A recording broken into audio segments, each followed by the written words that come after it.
Who were you before you were born? Buddhism's strangest, deepest answer.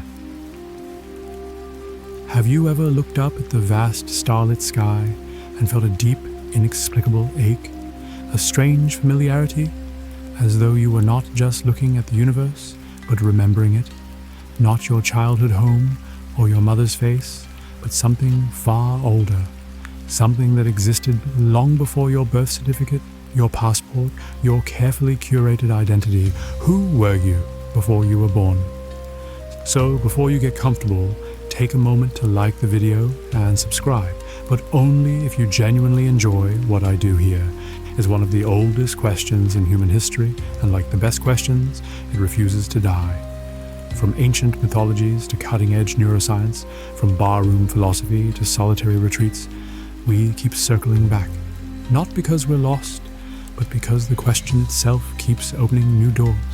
And in Buddhism, that door doesn't open to a beginning, it opens to no beginning at all. When the Buddha attained enlightenment under the Bodhi tree, he didn't just gain insight into suffering and how to end it, he remembered.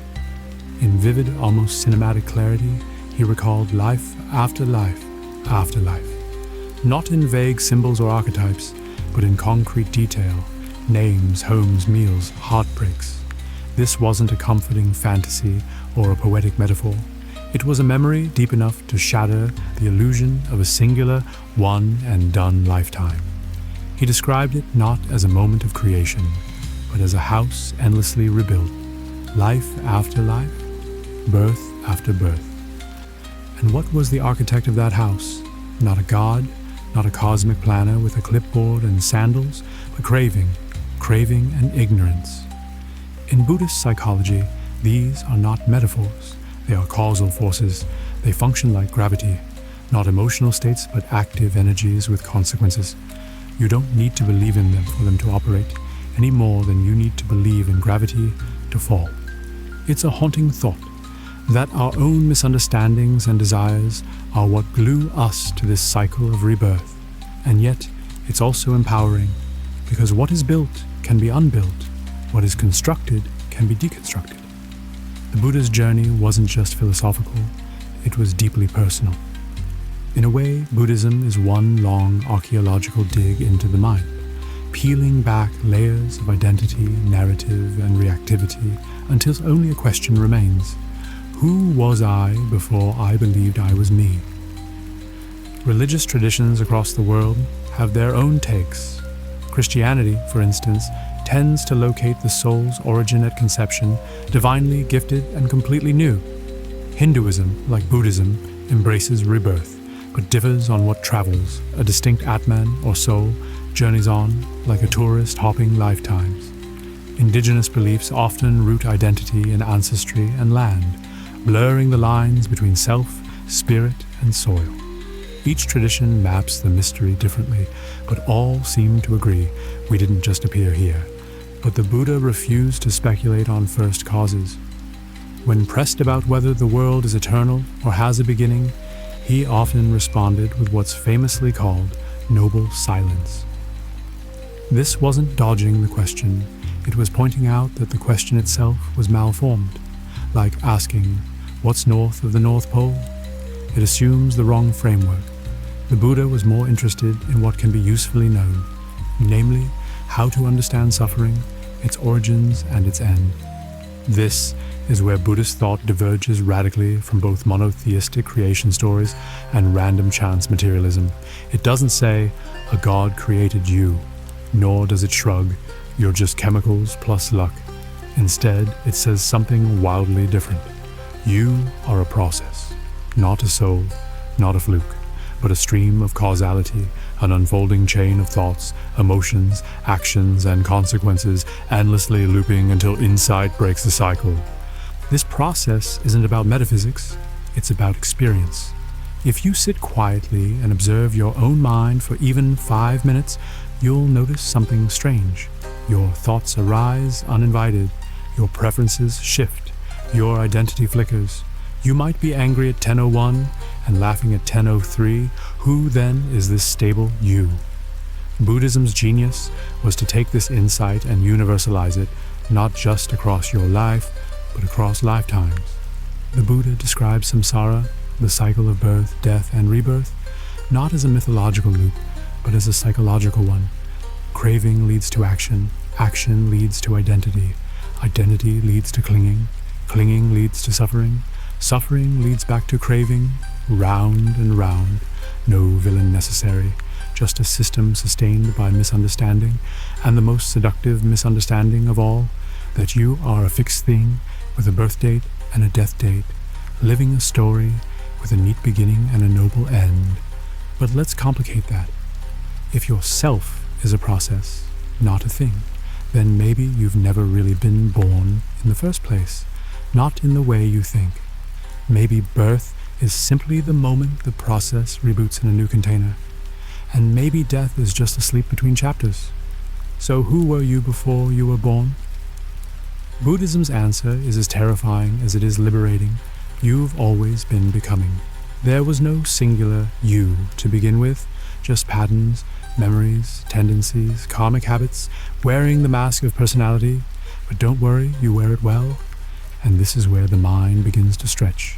If you've been here before, not as a static self, but as an unfolding stream, then your current life isn't the start of your story. It's just the current scene. And the question isn't where did I come from, but what am I still carrying? What if remembering past lives wasn't just spiritual poetry or religious dogma? What if it was a kind of memory, not of names and dates, but of tendencies, fears, desires, and talents that never quite made sense in this life alone? Let's begin with the Buddha. On the night of his enlightenment, he didn't merely have a profound spiritual breakthrough, he remembered. In deep meditative absorption, his awareness stretched backward through innumerable incarnations. He recounted the families he had been born into, the joys he had known, the griefs he had endured, and the endless cycles of birth and death that had defined his existence. This was not vague or symbolic. He spoke of specific details, the food he ate, the places he lived, the choices he made. Like flipping through an impossibly old diary, every page still legible. And yet, he wasn't alone. Across time, stories have emerged, strange, persistent stories that echo this same phenomenon. But unlike ancient sutras, many of these stories come with timestamps, school records, birth certificates, and, perhaps most curiously, Google Maps. Enter modern research. At the University of Virginia's Division of Perceptual Studies, scientists like Dr. Ian Stevenson and Dr. Jim Tucker have spent decades investigating children who claim to remember previous lives. Over 2,500 cases have been documented, and the patterns are eerie in their consistency. These aren't vague dreams or fairy tales whispered by over-imaginative toddlers. These are children, often between the ages of 2 and 6, describing people, places, and events with a level of accuracy that sends their skeptical parents into existential spirals.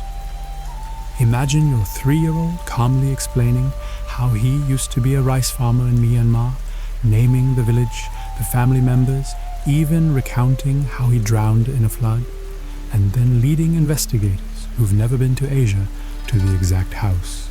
This has happened repeatedly across cultures that both do and do not endorse reincarnation. Children recalling names they couldn't possibly know, describing injuries that match the birthmarks on their own bodies, singing folk songs from villages their parents have never heard of. Take the case of Shanti Devi in India. At age 4, she began describing her past life in a town she had never visited. She named her former husband, remembered the layout of their house, the details of her death, and the names of people who still lived there. When taken to the town of Mathura, she not only recognized the house, but identified people from her supposed previous life without hesitation. Her story was so compelling that Mahatma Gandhi commissioned an investigation. The findings? Unexplainable, at least within the standard model of memory. But it's not just the child cases. Adults too report spontaneous memories or eerie flashes of familiarity. A smell that floods the body with nostalgia for a life that wasn't lived, a language that rolls off the tongue as if it were mother's milk, a city you've never visited, yet you know exactly where the bakery used to be. Déjà vu. past life regression, unexplained phobias, sudden inexplicable skills. These phenomena hover like shadows on the wall of modern consciousness, easy to dismiss, but impossible to fully explain. Are they coincidences? Inherited trauma? Genetic memory? Maybe, but they persist. And while skeptics rightfully raise concerns about suggestibility, cultural influence, confirmation bias, the best cases are often in spite of cultural conditioning. Children in secular homes, memories that contradict the family's beliefs, places they couldn't possibly have seen. It doesn't prove anything definitively, but it raises eyebrows and it cracks the door. Of course, in Buddhism, none of this is shocking. The Buddha didn't ask followers to believe in past lives out of piety. He asked them to look. He taught that the mind, trained through ethical living and meditation, could access these memories directly, but not for amusement, not to satisfy curiosity, rather to deeply understand the suffering we carry forward, the attachments, the fears, the unexamined drives, and begin to release them. The point isn't to prove past lives exist. The point is to realize that what we call our personality might be a long story mid-sentence, a karmic novel with dog-eared pages. If you're irrationally afraid of drowning, maybe you drowned. If you can't stand the sound of violins, maybe one played as your ship went down. If you feel an overwhelming love for a country you've never seen, maybe you did see it, just not through those eyes. And this shifts the stakes, because if these patterns continue, they can be healed. You are not doomed to repeat the same heartbreak, the same self-sabotage, the same longing that never quite fits. Through awareness, through ethical action, through meditation, you can rewrite the momentum of your stream. Imagine karma not as punishment, but as gravity. If you jump off a roof, gravity isn't angry, it's just doing its job. Karma, too, isn't cosmic revenge, it's simply cause and effect. And those effects ripple across lifetimes. Even science is starting to crack open the old doors. Terminal lucidity, where people with severe dementia suddenly become coherent before death, challenges the notion that consciousness is entirely brain-bound. Near-death experiences across cultures echo the same motifs: light, peace, a feeling of floating, of being connected to something vast. While not proof, they suggest that something continues, something aware, something us. Maybe you've felt it, a place you've never been but feel homesick for, a person you just met but feel like you've known forever. Or maybe it's subtler, a moral compass you can't explain, an instinct toward compassion that overrides logic, a voice in your gut that whispers, "You've done this before," because maybe you have. And if so, then the question shifts. It's no longer just, who was I before I was born, but what am I repeating? What am I still holding? And perhaps more importantly, what am I finally ready to let go of?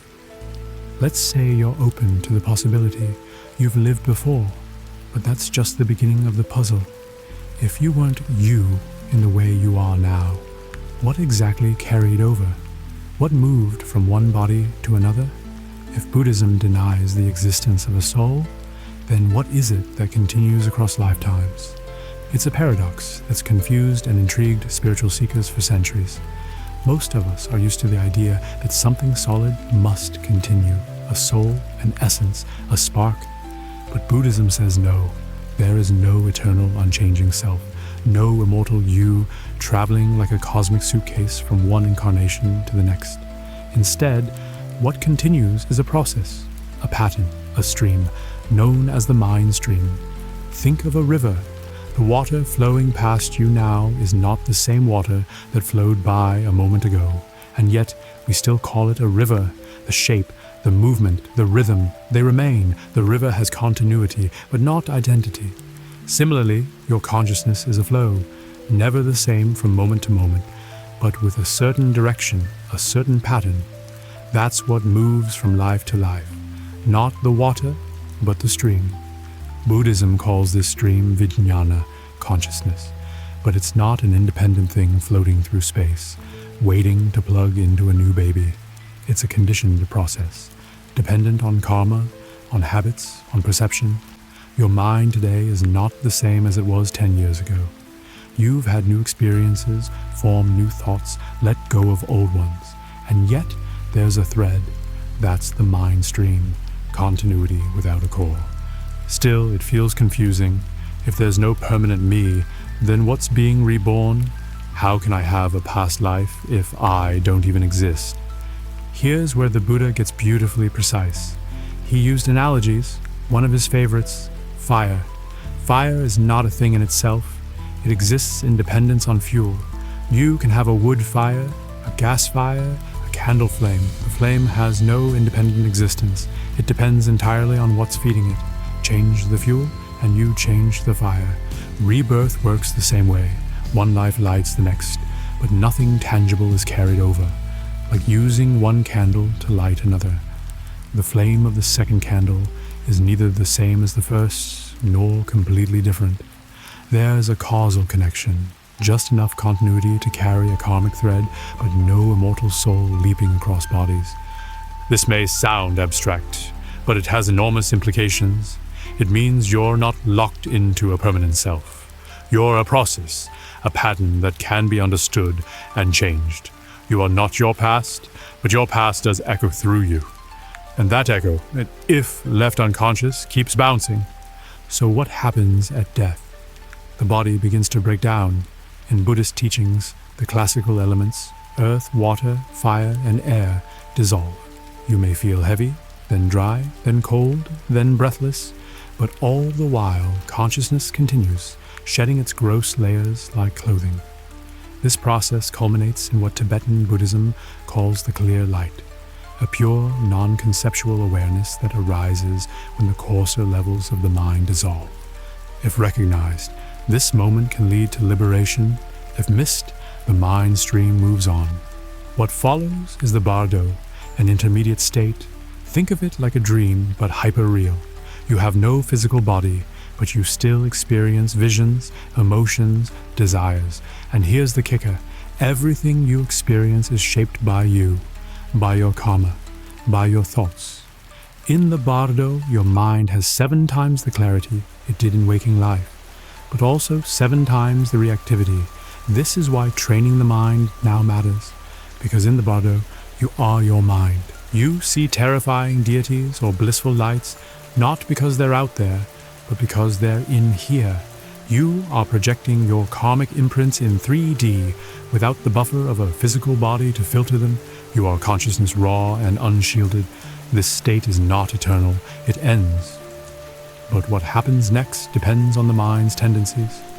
Eventually, the mind stream is drawn, like a magnet, to a new womb, a new life.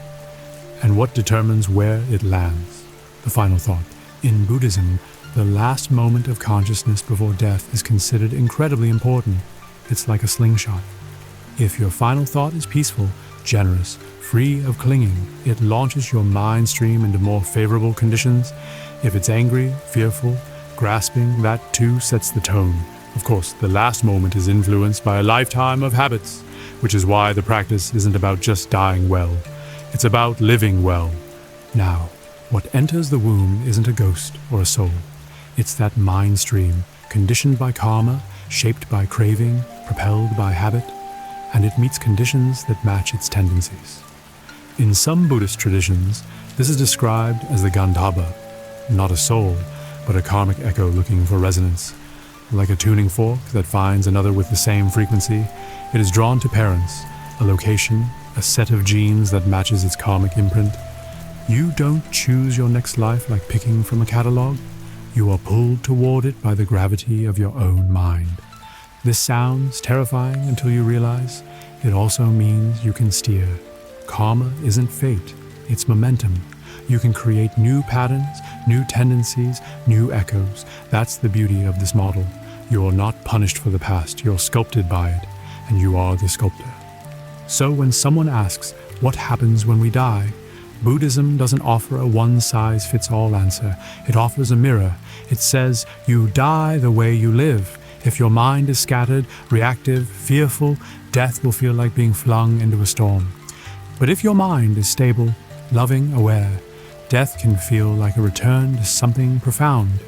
Not an ending, not a beginning, just the next bend in the river, If consciousness flows from life to life like a stream, then karma is the landscape that shapes its course. The rocks and curves and elevation changes, these are formed by our actions. But what kind of force is karma, really? If we're not talking about a divine scorekeeper or a cosmic police officer, then what determines whether you're reborn as a poet in Tuscany or a dung beetle in Delhi? Let's start with the biggest misunderstanding. Karma is not fate. It's not punishment. It's not some spiritual bank account tallying your sins and blessings. In fact, if you're using karma to explain someone's suffering with, well, they must have done something bad, you've missed the point entirely and possibly added some fresh karma of your own. The word karma simply means action, specifically intentional action. It's not what happens to you, it's what you do. And every action you take, every thought, word, and deed plants a seed in your mind stream. Some of those seeds sprout quickly, others lay dormant for years, even lifetimes. But all of them carry potential, all of them shape the trajectory of your consciousness. Picture a vast field. Every time you act with intention, you drop a seed. Some are weeds, some are wildflowers. Some are trees that will shelter you for centuries. Most are invisible for now. But given the right conditions, they grow. This is karma, not judgment but momentum, not reward but consequence. Cause and effect unfolding across the unseen timelines of your mind. The Buddha put it simply, I am the owner of my actions, heir to my actions, born of my actions. This isn't poetic, it's forensic. Karma is the imprint of your choices echoing forward. And these echoes influence not just how you live, but where you live next. So how does rebirth actually happen? According to Buddhist teachings, 3 conditions must align for rebirth to occur. 1. The union of the parents. 2. The mother's fertility cycle. And 3. The presence of a Gandhabba, a being ready to be reborn. Again, this being is not a soul in the Abrahamic sense, but the continuity of consciousness. The mind stream shaped by karma, pulled toward a new set of conditions that resonate with its inner frequencies. Think of it like radio waves. The karmic signal from your past life is constantly broadcasting, and when it finds a womb whose environment, genetics, timing, even family temperament matches its signal, rebirth occurs. This is not a mystical roulette wheel, it's resonance. The consciousness stream finds a place it fits, not necessarily a place it wants, but a place it vibrates with. This is why the Buddha said, beings are reborn according to their actions, taking rebirth in families similar to their nature. If you cultivate compassion, patience, and wisdom, your next life will likely reflect those values. If you're driven by greed, anger, and ignorance, well, your rebirth might be a little more dramatic. But don't panic. This isn't a one-strike-you're-out system. Karma is nuanced. It includes 4 types. Crucial karma, the dominant karma at the moment of death, which often influences the next rebirth directly. Habitual karma, the patterns you've repeated often. What you practice becomes who you are, and eventually where you land. Accumulated karma, the sum total of all your actions, like a karmic bank account.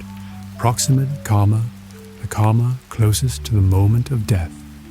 That final thought, that final feeling, it matters. This brings us to a chilling realization. Your mind at the moment of death can steer the entire journey, which means how you die matters. But more importantly, how you live every moment up to that death matters even more. The Buddhist texts are clear. The way to a good rebirth isn't secret mantras or hidden codes. It's ethical living, generosity, mindfulness, wisdom, compassion, not to impress anyone, not to earn divine favor, but because these qualities plant the seeds of peace, not just for now, but for later. Still, we have to wrestle with the hard part. If karma determines your rebirth, then does that mean those born into poverty, illness, or violence somehow deserved it? Number karma is not that simplistic. The Buddha explained that karma shapes conditions, not destinies. 2 people can be born into identical circumstances. One may rise with grace, the other may struggle deeply. Why? Because past karma shapes tendencies, not certainties, and present actions can always change the outcome. In the Kulakama Vibhanga Sutta, the Buddha breaks it down. Those who kill may experience shorter lives. Those who protect life may live longer. Those who give generously may enjoy wealth. The stingy may live in scarcity. Those who are kind may be born beautiful. The angry may struggle with outer form. It's straightforward cause and effect. But again, it's not deterministic. It's a tendency, not a trap. Think of karma like a deck of cards. Past actions determine the hand you're dealt. But how you play the hand, that's entirely up to you. You may have been dealt poverty, illness, heartbreak, but how you respond, that's where new karma begins. That's where the path opens. This is why practice matters. Meditation is not just a stress reduction app. It's karmic cultivation. Ethical conduct isn't just moral posturing. It's future architecture. Every action you take becomes the soil in which your next identity grows. And that includes the subtle stuff. A sharp word, a flash of jealousy, a glance of compassion. These are not forgotten. These are the architecture of the next scene.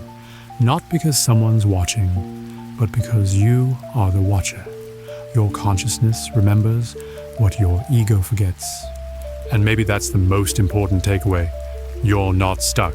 Yes, you've inherited a karmic field, but you can plant new seeds right now, with a breath, with a pause, with a choice. So next time someone says, it's just karma, remember, karma is just the law of cause and effect. And that means you have more power than you think. Not to control everything, but to influence everything. Your next life isn't written in stone. It's being written right now in your actions, your thoughts, your intentions, and the pen is still in your hand. Let's return to the core question one last time. Who were you before you were born? By now, you may suspect that the answer is less like a name on a gravestone and more like a candlelit trail through a cave with no beginning, just endless curves and echoes of movement. But there's one more twist to the tale, because just when you think you've understood what continues, Buddhism pulls the rug out and says nothing continues, and yet everything does. This is the paradox of anatta, the teaching of no self. If karma and rebirth are real, then what reincarnates? The answer, in classic Buddhist style, nothing reincarnates, but rebirth still happens. Now sit with that for a moment. To most minds raised in the West, this is a hard pivot. We're used to identifying with something, some essence, some inner me, who is the constant star of the show.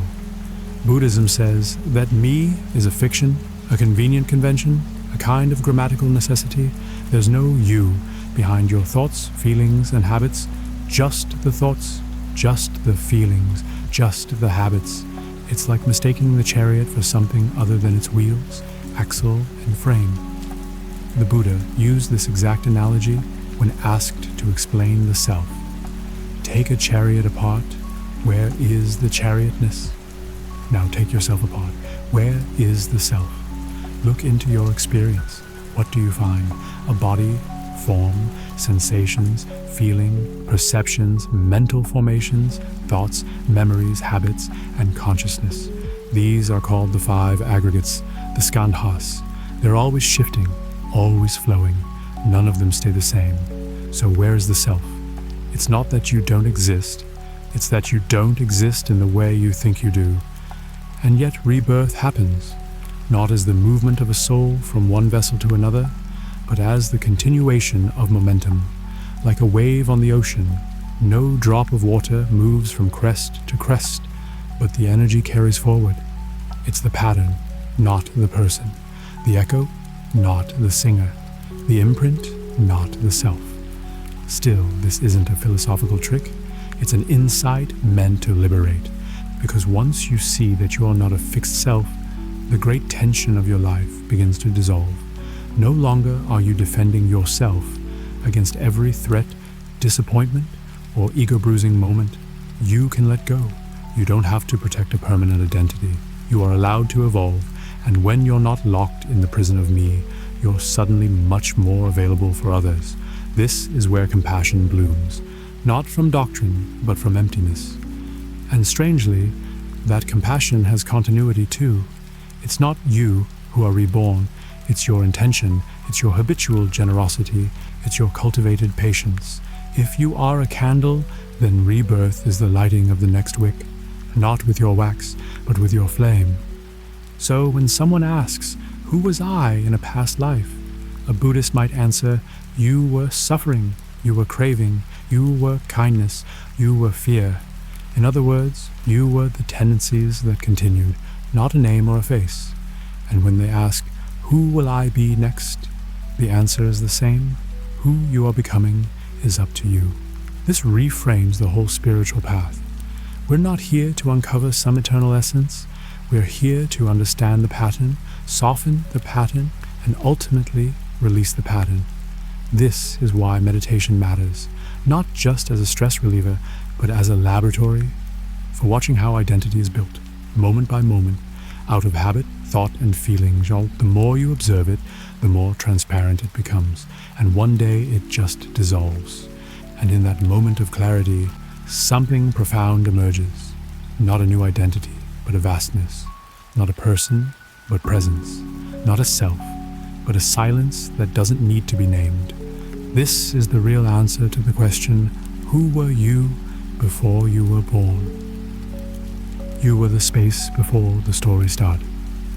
You were the silence between thoughts. You were not a character, but the screen upon which all characters arise. So let go of the search for the eternal me. The treasure isn't a self to cling to. It's freedom from having to be anyone at all. So what now? Maybe you'll never know the names or faces you once wore. Maybe you'll never visit the town you died in 3 lifetimes ago. But that's okay, because the past isn't the point. Freedom is. Understanding past lives isn't about nostalgia. It's about taking responsibility for the present. Your choices matter. Your intentions ripple. You are sculpting your next mind with every word you speak, every action you take, every breath you meet with awareness. There is no eternal self, just an eternal opportunity to wake up, and every moment is a doorway. So step through with kindness, walk with awareness, act with integrity, because who you were before you were born is being decided right now.